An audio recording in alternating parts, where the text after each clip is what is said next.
everybody. So I'm here again. What's today? Wednesday, what's today's date? 13th, I think. So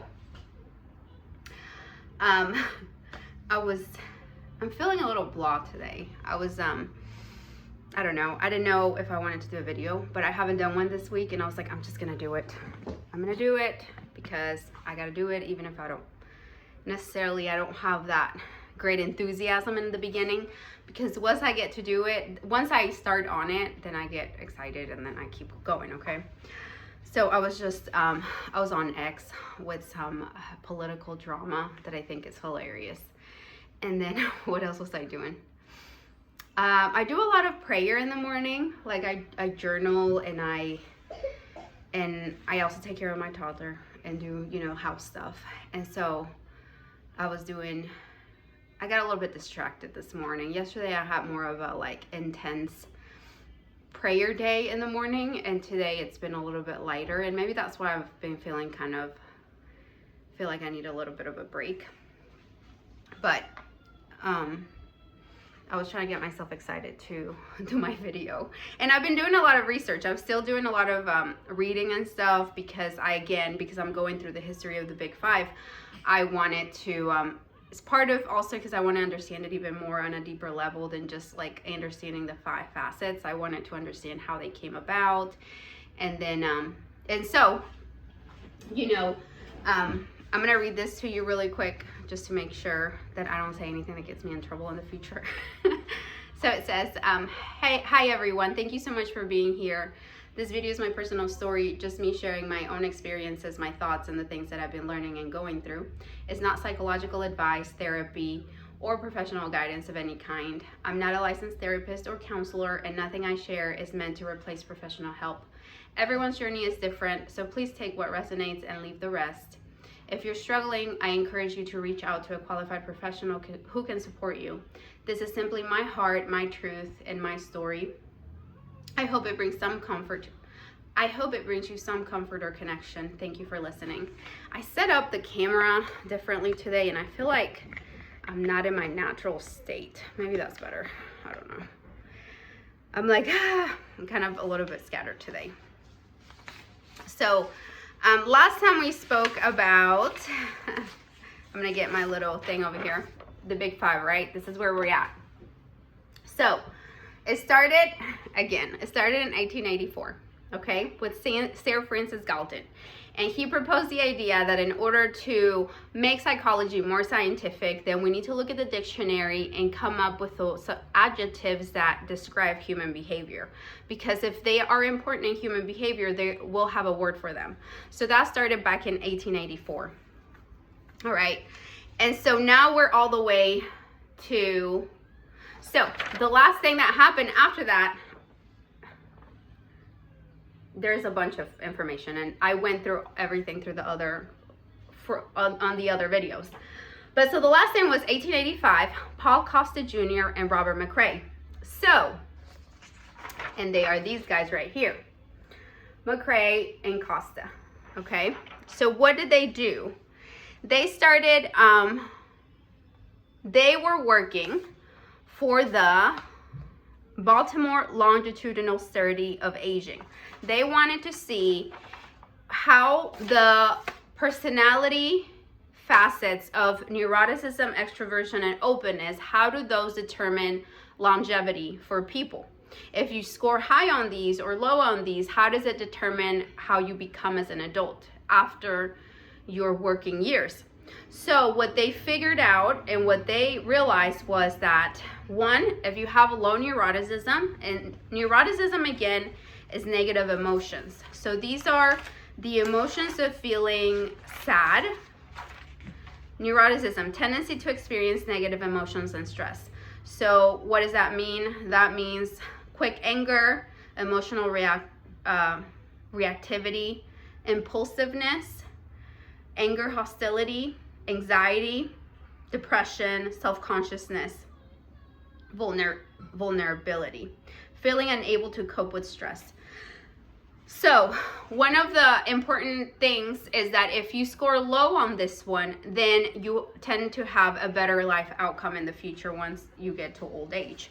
So that was what they found about neuroticism.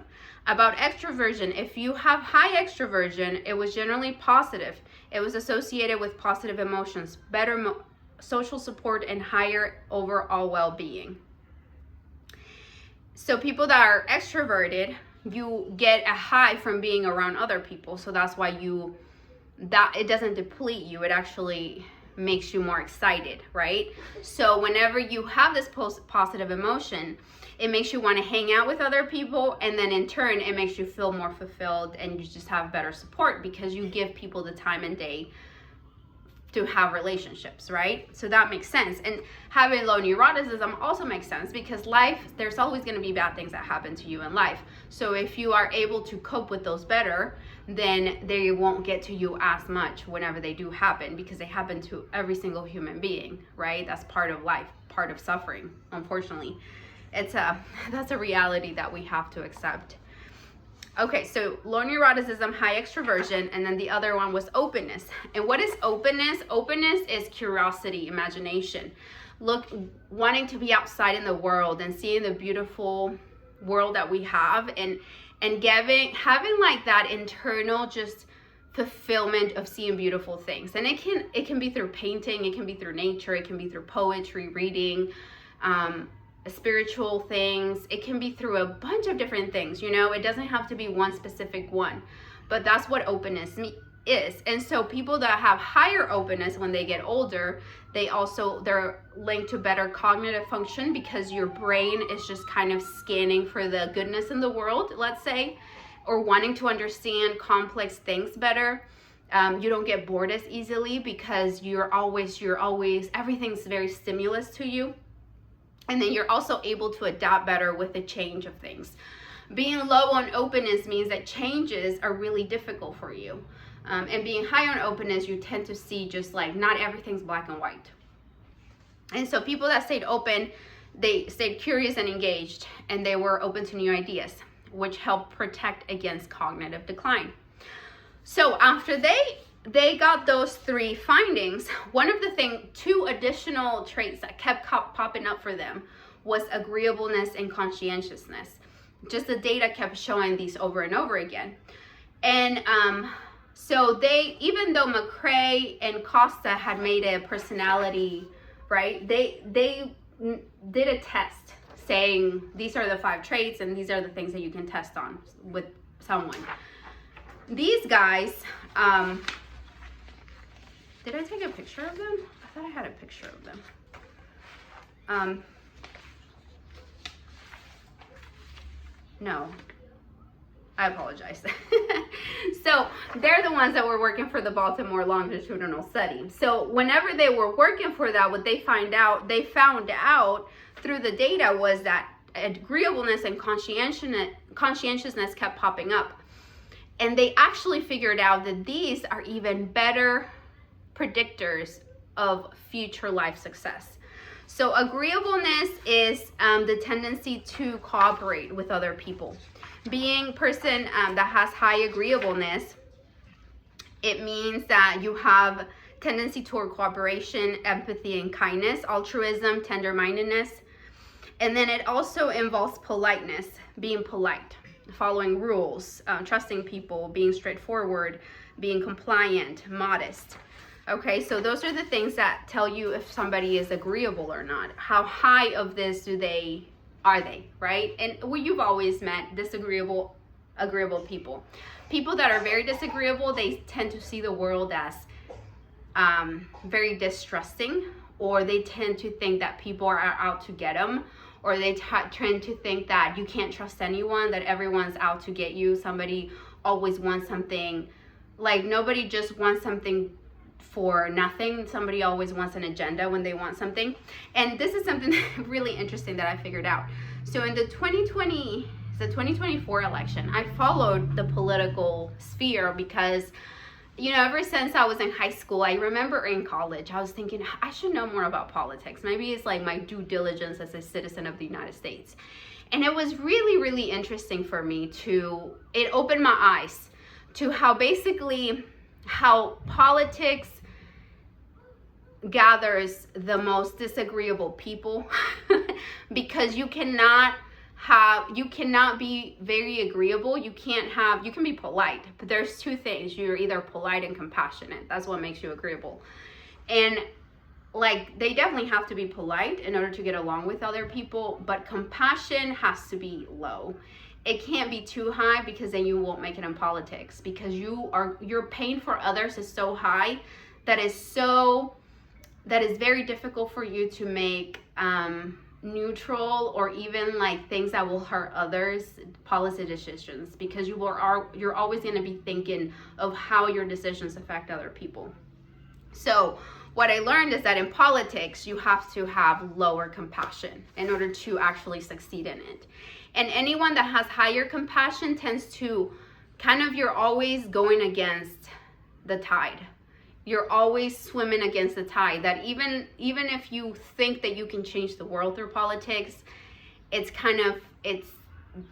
think there's just better ways to do it besides that, because that's just, the most successful people are the ones that can basically, they have to sell their souls a little bit. There's no way you can make it without doing that.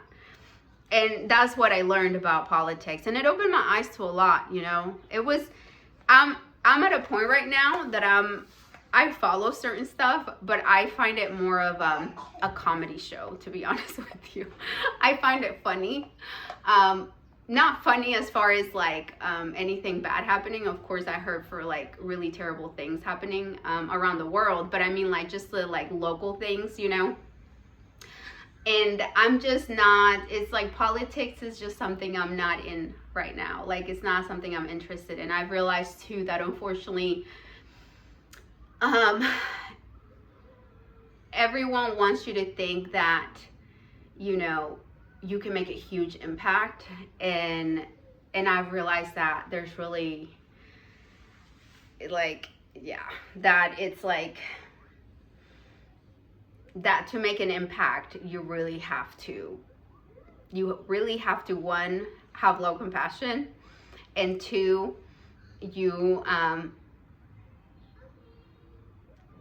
that has to be like your thing in a way, you know what I mean?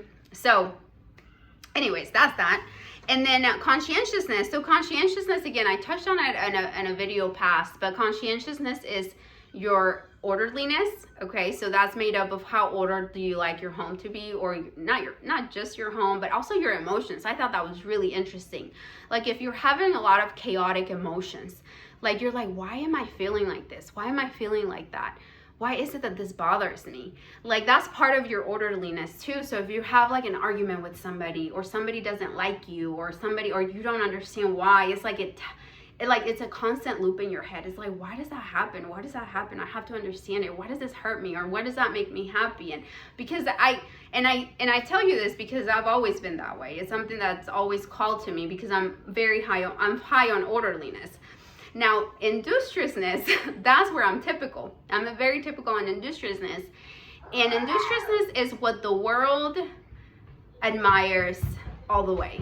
Because industriousness is being able to set a goal and achieve it, and working against everything to get to your goal. And we've all had people around our lives that will just do, and then you're like, how are you able to even keep going, having all this? But it's because they're high on industriousness. It's like, if they set a goal for themselves, they will achieve it. The downside of being very industriousness is that sometimes you don't take a break to really assess if your goal is worth it. Or you don't take a break to assess if really achieving that goal is going to fulfill that void that you feel inside. This is where you get to people that are high achievers, and they get everything that they want in life. They get all that they want in life, and they come to a place that void that they thought that once the money was there, once the achievements, once the medals, once the whatever recognition was there, they thought that, oh, maybe that void will go away finally, and it never does. And that's the shadow, that's the negative part about industriousness, that whenever it's really high for you, it's great as far as like achieving things and doing things, you know, but sometimes it can work against you because you won't ever, because you have such an internal strong drive that you won't sit back and assess the situation. You know what I mean? So those two things. So in conscientiousness and agreeableness, Costa and McCrae figured out that if they included this in their assessments, then the model became a lot more predictive, very predictive. So the test that they did was called the NEOPIR. Okay, that's the psychological personality assessment, personality inventory that they created. And after that, a lot of people started using it. That became the consensus model for trying to figure out people's personality. And that was very, very, the closest thing to a consensus model. So after they created that, it became the gold standard. Personality psychologists always use that to determine people's personality. So that was in 1985 is when they started working on it. They came up with the personality assessment in 1992. Okay, so basically that was it, right? 1992. Then you fast forward through the big five, right? You fast forward to 2006.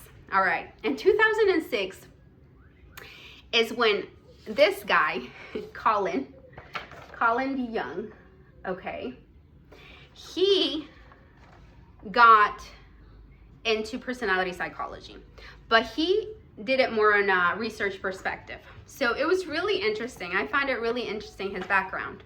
So he was a history of science major in Harvard, okay? So he was a history of science major in Harvard, and I think he said he was doing philosophy as well. And he took some courses in philosophy, but he said they were so boring. I find that hilarious. He said they were so boring. He could not stand philosophy. But because of history of science, he had to take a course that belonged to the history of science, I believe. So he took a course called, let me look. I looked up the name of it because I found it really interesting. So as an undergrad in Harvard, he took a course called, where are you, Mr. Guy? Personality and its transformations. And you know who taught that course? Jordan Peterson. Okay, and this is just, again, tapestry of life. Okay, so Colin DeYoung, okay, so there's nothing that happens after 1992. Personality of psychology is just kind of like people are using it. They're using Mr. McCrae's and Costa's personality inventory, gold standard test. Everything's good.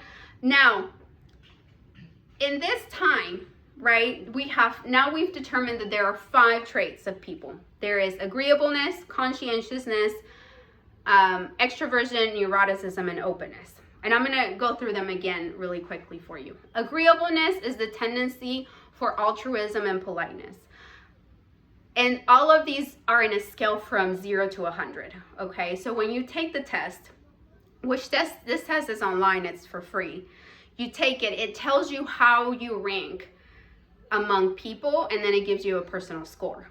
Okay, so we have the agreeableness, and we have that.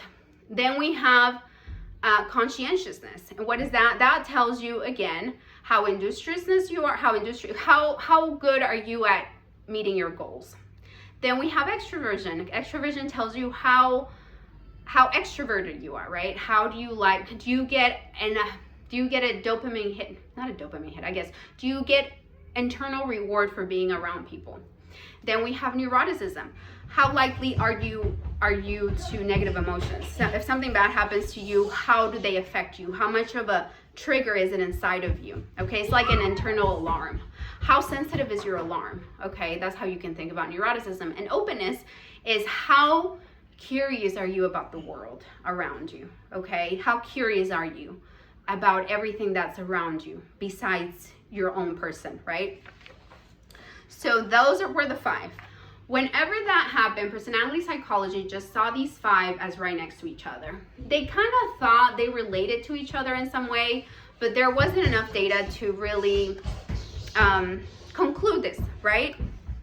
So, in 1996, Colin DeYoung is studying history of science in Harvard, and he was taking philosophy because he always wanted to understand human behavior. He always, and we go back to this, guys, we go back to, I think anybody that is like me is always interested in knowing why. Why is there a reason? Why do people, like for me, it was like, why do people suffer? Why do you do this and you think that it doesn't hurt me? Or how can people do that and live with themselves? How, like how does that happen, you know? Because, and so, yeah, Colin also was interested in these questions, but he thought that he wanted to be a philosophy major, and he went into history of science. So he also wanted to understand that, right? But when he took philosophy, he thought it was so boring. It didn't call to him. It wasn't just something that called to him. And then he did take a history class, no, a personality class. And then what I just find just so amazing is that he took a personality class, right? Psychology of personality. And the assistant professor was Jordan Peterson in 1996. And so I'll read you this thing, okay, that I got. So he said about Jordan Peterson, Colin, he said, "This led me as a sophomore to my first course in psychology, Personality and its Transformations, taught by Jordan Peterson, who was and still is the most interesting lecturer I've ever encountered. I spent the first few weeks of his class amazed and excited. Here was someone formulating much more clearly than I had what seemed to me to be the most pressing questions in life. Why are we the way that we are? Why do people differ? How do we go about deciding what to do in life? What was more, he had some incredibly penetrating answers." And that's how I found Jordan Peterson as well. I found him through online courses. Okay, so he found him in 1996. And then Jordan Peterson did this course, Personality and its Transformations, talking about personality psychology, talking about how this branch of psychology has the most robust, data-driven information about human behavior. And that's what Colin gravitated towards. He gravitated towards that data-driven information. And I think part of him called to him saying, this is what I've been looking for. This is what I've been looking for, you know? All right, so I had to give my toddler something to play with. All right, so Colin DeYoung was majoring in history of science, and I believe he wanted to major in philosophy, but he took some philosophy classes and he thought they were so boring. So he decided to change his major. Now, in history of science, he was at Harvard University. He had to take a course in psychology. And his course that he took in psychology in 1996 was Personality and its Transformations, and it was taught by Jordan Peterson. He was an assistant professor during that time. When he took that course, there was an innate calling, I will say, per my anecdotal review point. It clicked with him. All the questions that he has had for his entire life, it clicked with him. He was mesmerized by Jordan Peterson, the way he connected everything. And so after he graduated from history of science, and this is the really interesting part, which in future videos I'm going to touch on, but he actually did his thesis on Jung, J-U-N-G. And it was about the collective unconscious. That's what he did his thesis on. So about Jung, like Jung also tried to explain those questions that Colin was trying to answer through his life, right? Why are we the way that we are? Why do people differ? How do we go about deciding what to do in life? So it's like these questions, why? Why? And as I've done research, it just seems like anybody that has touched on really interesting points in life always has that innate question of why. It's just something that you're born with, I think. I remember thinking I've always had that question in my head, always trying to understand the reason. And that first answer is not sufficient. You know, somebody you say, why does that person is this way? And they're like, oh, because of this. And you're like, no. But why did that happen? Like, you want to keep like digging until you get to the bottom of things. So Colin, personality psychology was calling to him because how it was so data robust. Okay. So he graduated history of science from Harvard. He took a year gap. He went backpacking, traveling around the world, thinking about what he wanted to do. Okay, so he took a year off, went backpacking, came back, and he decided that he was gonna go get his master's under Jordan Peterson.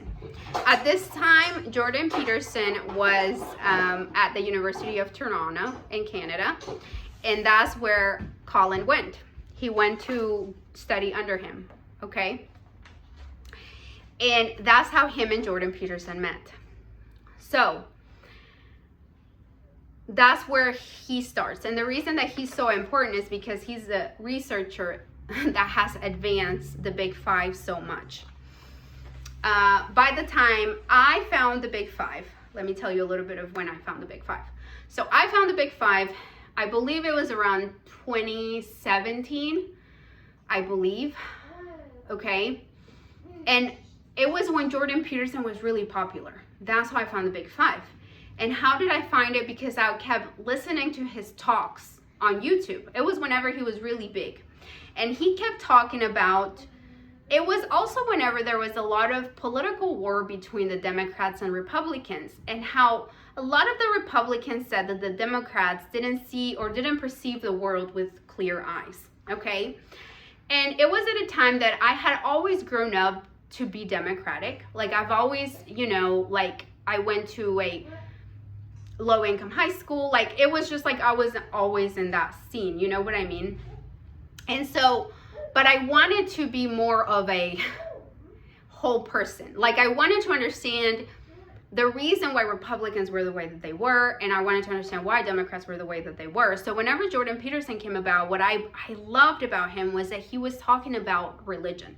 He was talking about the Bible, precisely. He was talking about Genesis. He had these lectures about Abel and Cain, and he presented them in a way that I've never in my life have been able to, were presented like that before, and they made sense to me. The way that he described things made sense to me. And you know, when I was little, again, I come from a rural Mexican town, and you were just Catholic, and you wouldn't ask questions. You were just like, because I always ask questions. So I always wanted to know why do we do this, or why don't we do that, or why does that happen? And everybody would just shut those questions down. They'd be like, you don't ask those questions. You just, you know, do what you're told, basically. And when Jordan came around, I had to have science. It's like I had to have science because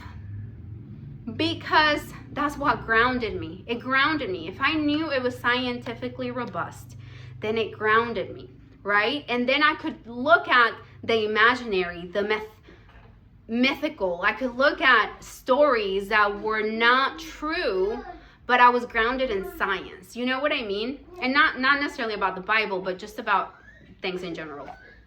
And so when Jordan Peterson was really popular, it was when I started looking at more of the political side of Republicans, because I wanted to understand them. I wanted to understand the reasons behind the beliefs, and I wanted to see that, right?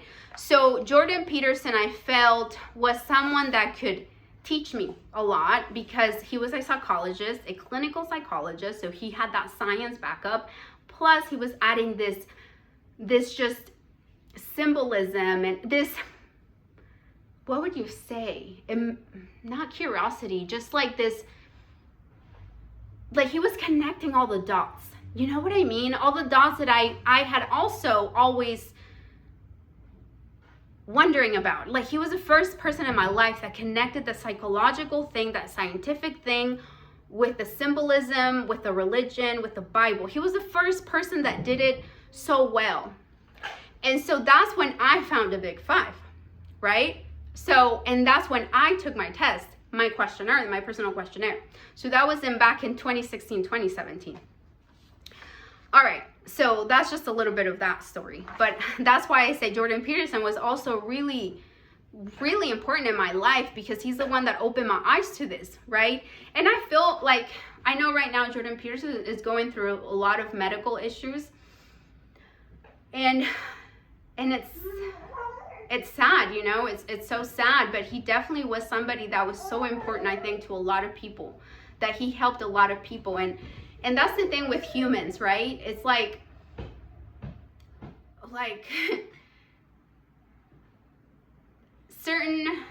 it's like we all make mistakes, you know, we all have the ability to choose our own paths. But because you might not make the best decision, you know, next year or whatever, it shouldn't take away from the value that you did bring to so many people. You know what I mean? And he was somebody that was so revolutionary, and also he opened and he helped so many people, including myself, with his lectures and with his intelligence and with his passion and delivery. And it's just, it's I'm so grateful for that, you know, I'm so grateful for that. And I hope he gets better, and it's and I pray that he does get better, you know, because it's sad that somebody like him is going through something so tough. So Colin, in 2006, he worked under Jordan Peterson. In 2006, he co-authored a paper with Jordan. And in the paper, it was a splash in the personality psychology department, okay? Because it didn't really come to fruition outside of that. But what he concluded is that the big five, these 5 traits that I tell you about, okay? Agreeableness, extroversion, conscientiousness, neuroticism, and openness. These big 5, they actually do group together, because people just thought there were 5 separate buckets, right? They had an idea, maybe they grouped some way or some other way, but there was not really a consensus of how they grouped. So Colin, with his research, he was able to figure out that they actually group in 2 distinct ways. One is stability, and the other one is called plasticity. And so stability, and the paper is called Higher Order Factors of the Big 5 in a multi-informant sample. So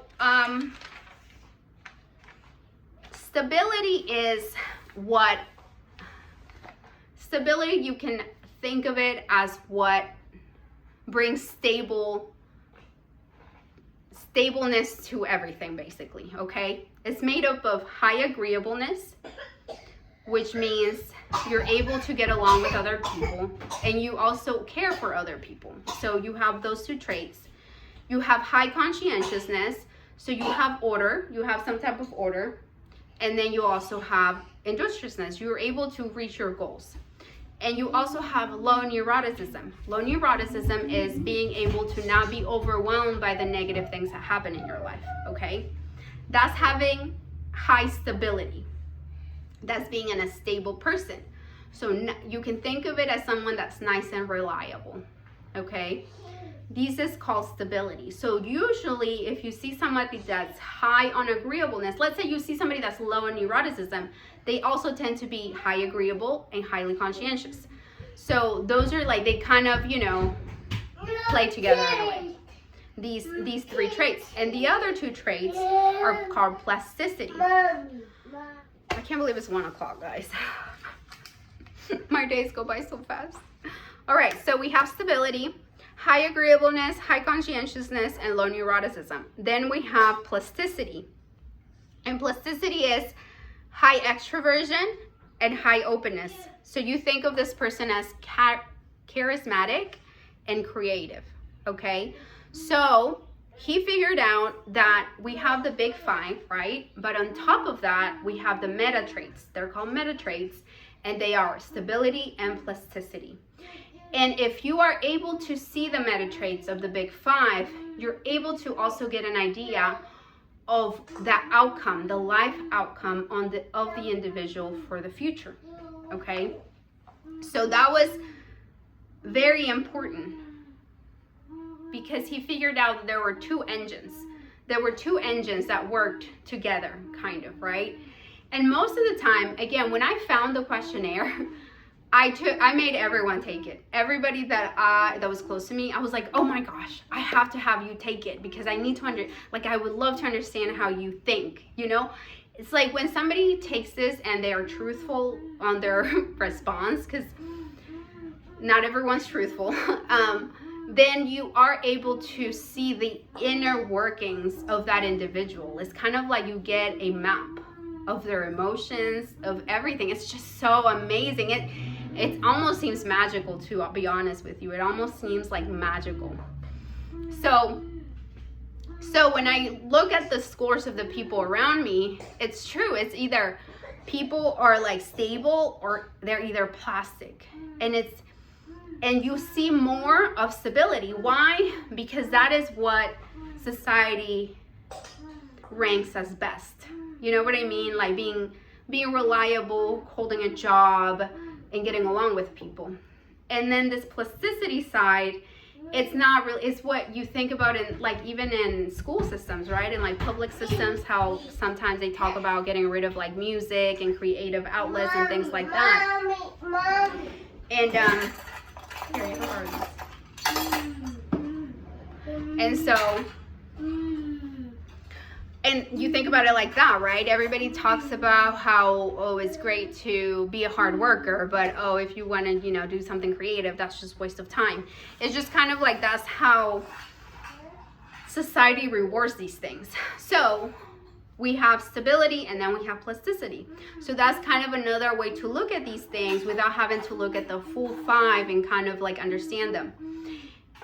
So that's what he brought in 2006 with Jordan Peterson. That was the first paper. He's had many, many, many more papers, but that was one of the first ones that actually made a splash, And I'm gonna go through other papers that have been very important in my life, and so that's just the beginning of Colin. And that's what I wanted to stop at. So that's what I have for him today. And let's see. So let me just touch on this one more time. So in 2006, Colin wrote a paper, co-authored a paper with Jordan Peterson, Colin. And it was called High Order Factors of the Big Five. And he came up with two meta traits: stability, which stability is the anchor or maintenance, and with plasticity, which is the exploration and growth engine, okay? He figured out that these five factors, there was something on top of that, and they were called the meta traits: stability and plasticity. Stability is made up of high agreeableness, high conscientiousness, and low neuroticism. So this helps personality systems stay stable, emotionally regulated, cooperative, and reliable. It supports consistent goal pursuits, good relationships, and impulse control. And then the plasticity one is exploration or growth. And plasticity, again, is made of high extroversion and high openness. And this one helps personality systems explore, adapt, generate new ideas, goals, and engage with novelty. It fuels energy, curiosity, creativity, and openness to experience. So one of the main things about the pros and cons of each is that if you don't have both, right, What happens to somebody that has high stability, low plasticity, is that they are very reliable. They do get to their goals. They do cooperate well with society. But whenever they are not in the pursuit of any more goals, when they get into that end of lifetime, they actually become bored. Their life becomes kind of flat. They wonder if what they did in life was enough, you know? There is this a little bit of void about, did I do what I was supposed to do? Did I live the life that I needed to live? You know, those very important questions that you don't think about those until you actually are no longer so busy with your everyday, right? And so the thing with plasticity, when you have plasticity that's high and stability that's low, then you might be very chaotic. You might be able to be very creative, but you're not reliable. You can be seen as flaky. And unfortunately, to have both is very statistically, I would say it's not that everyone has both, because they pull at each other. It's like stability pulls against plasticity. You know, they don't work together, they work against each other. So that's why it's hard to have both. It's hard to have both in them, okay? And that's the thing with these meta traits, that he was able to find that yes, these 5 factors actually have something simpler together. You can look at this and you can look at this and you can figure out kind of how that person feels in the end of life, or even during their life, right? If you find somebody that's very high extroverted, very high openness, but all these other traits are not very like high, then they have certain troubles in their life. Okay. So let me tell you what the outcomes are of people that are on this type of broader predictions, what they actually mean. I just went up the stairs. Okay, so meta trait combination. Again, meta trait is stability and plasticity. So having high stability, high plasticity is rare, but what likely strengths are emotionally steady, yet open and creative, good at both structure and exploration, lightly challenges can feel intense or pulled in many directions, needs strong assertiveness to steer, and then life patterns you can predict, handles stress well, builds meaningful relationships, pursues goals creatively, generally good well-being. High stability and low plasticity, most common. And why is that? Because society rewards stability. So very reliable, calm, dutiful, organized, likely challenges, can be rigid, risk adverse, less creative or spontaneous, life may feel flat.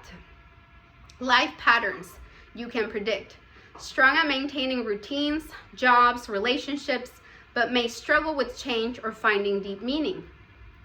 Low stability and high plasticity, creative, expressive, enthusiastic, open to new ideas. Likely challenges, emotionally volatile, scattered, inconsistent, easily overwhelmed. Life patterns you can predict, exciting but chaotic life, strong in creative fields, but may have unstable relationships or difficulty finishing things. And the last one is low on both. Likely challenges, more disengaged, impulsive, or struggling with both order and exploration. Life patterns you can predict, harder life overall, difficulty with structure, goals, and emotional regulation. So if you are able to see those, then you kind of are able to predict the life outcome of the individual. Yeah. So I thought that was so interesting, and it's so funny how honestly I had heard of stability and plasticity, but I hadn't really looked at it because I kind of skipped over that. Because when I took the questionnaire, I looked at, which I'll talk about, that's the next video, I'm going to talk about the sub-facets of the Big Five. So what the other thing that Colin, and this is where I come in more, of my story comes in, is that he also came up with 2 sub-facets. So we have 5, right? And then McCrae and Costa had kind of like a bunch of things under these 5, right? Like a bunch of different behaviors. Like I think 6, I believe. So it's very hard to kind of like think, like kind of organize them in your brain. You know what I mean? Because there's so many. But what he did is that he analyzed the 5 behaviors, or the 5 personality, the big 5, and he came up with only 2 things that you can, if you know these 2, then you're also able to predict, or you're also able to see the life outcome of the person, okay? And that's when I really understood. So I never understood stability and plasticity. I had no idea about all of this until now that I'm doing the history. And that's why I'm like, it's so good I'm doing the history, because I'm able to understand this even deeper and deeper and deeper each time I look more into it, you know, and it's amazing. And all of this came to my life, God. This all goes back to God. So I will see you guys later. I am going to now do some work around the house probably. And yeah. So I will talk to y'all all soon. Bye.